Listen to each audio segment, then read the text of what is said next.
આપની જીત મુદ્દે ગોપાલ ઇટાલિયાની જીત પર ઈસુદાન ગઢવીની પ્રેસ એટલે તમે કોન્ફરન્સ। જુઓ 6 ધારાસભ્યો કોંગ્રેસના 5 થી 6 ધારાસભ્યો ગયા અને 5 થી 6 ધારાસભ્યોમાં આમ આદમી પાર્ટીએ પણ એમને મદદ કરી, ઉમેદવાર ન ઉભા રાખીને, છતાંય કોંગ્રેસને જીતી ન શકી। ભાજપે આમ આદમી પાર્ટી ઉપર હાથ નાખ્યો, અમારા ઉમેદવારોની સામ દામ દંડભેદ કરીને કંઈ મેં સાંભળ્યું હતું કે સીડીઓ પણ બહાર પાડી અને એને ડરાવ્યો, ધમકાવ્યો અને એને રાજીનામું અપાવડાવ્યું હતું, પણ એને ખબર નથી આ ગુજરાતનો આમ આદમી છે, આ ગુજરાતના લડવૈયા સંઘર્ષો છીએ, અમે પામવા માટે રાજનીતિમાં નથી આવ્યા। અને એટલા માટે એ સીટ પાછી ગુજરાતની જનતાએ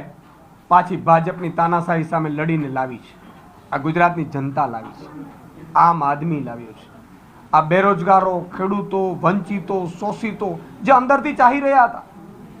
કે કોક અમારા માટે સંઘર્ષની લડાઈમાં આવે, અને એટલા માટે ગુજરાતમાં એક મેસેજ ગયો છે